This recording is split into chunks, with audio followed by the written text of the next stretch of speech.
آج چھٹی والا دن آ گیا، لیکن اس کے باوجود ہماری کشمیری جو ہے وہ ہر جگہ پر اپنا حق مانگنے کے لیے احتجاج کر رہے ہیں۔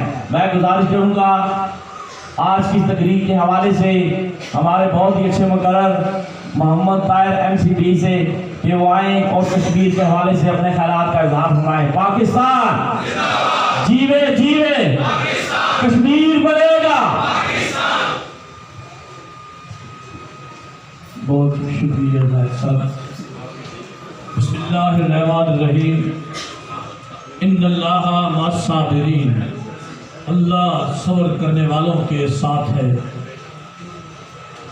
قابل عزت چیف آفیسر جناب محمد رضا الہی صاحب، بلال صاحب، حفظار قائم صاحب، سامنے بیٹھے ہوئے معززین، السلام علیکم۔ وعلیکم السلام۔ 1846 میں کشمیر ایک جنت نظیر وادی۔ 1846 میں انگریزوں نے راجہ گلاب سنگھ کے ساتھ ایک معاہدہ کیا، 75 لاکھ روپے کے عرض 1846 میں سودا کیا کہ تو نے اس کا انتظام سنبھالنا ہے معاہدے کے تحت، اور 75 لاکھ روپے اس سے وصول کیے۔ سلسلے چلتے رہے، سکھوں کی حکومت قائم رہی۔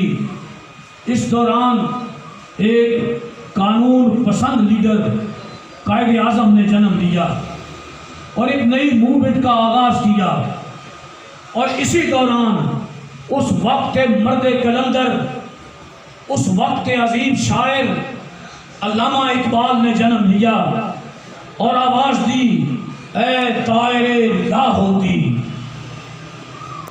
علامہ اقبال اور قائد اعظم کی اس موومنٹ کے بعد بر صغیر میں آزادی کی فضا پیدا ہوئی۔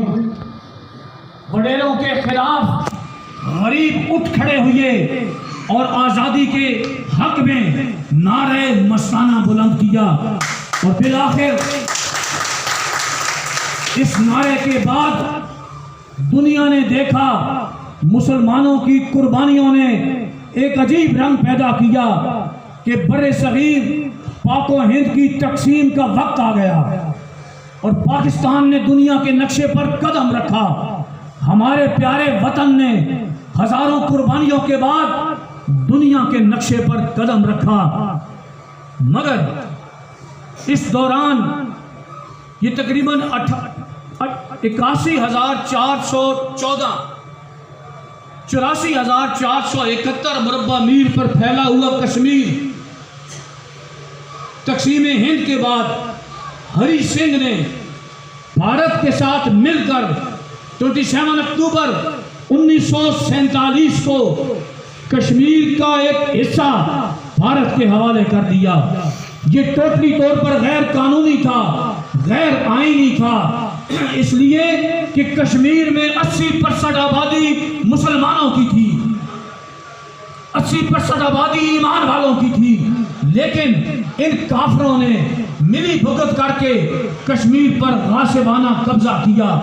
پاکستان اور ہندوستان کی جنگ کا آغاز ہوا اور کشمیر کے لیے آزادی کے لیے موومنٹ سٹارٹ ہوئی، مگر اقوام متحدہ نے بیچ میں ٹانگ اڑائی اور جنگ کو رکوا دیا، اور معاہدہ یہ ہوا کہ بر صغیر میں کشمیر کے علاقے میں ایک باقاعدہ الیکشن کے ذریعے حکومت قائم کی جائے گی اور اس کے حوالے کیا جائے گا جدھر لوگ کہیں گے۔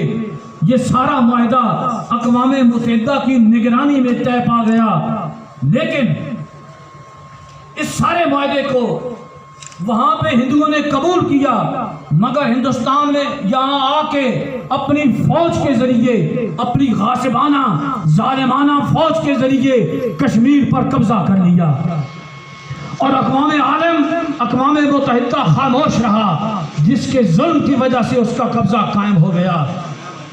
آج تک کشمیر پر بھارت کا غاصبانہ قبضہ ہے۔ اقوام عالم کہتا ہے یہاں رائے شماری کی جائے، اقوام عالم کہتا ہے یہ مسلمانوں کا علاقہ ہے، اقوام عالم مانتی ہے یہ امت مسلمہ کا علاقہ ہے، لیکن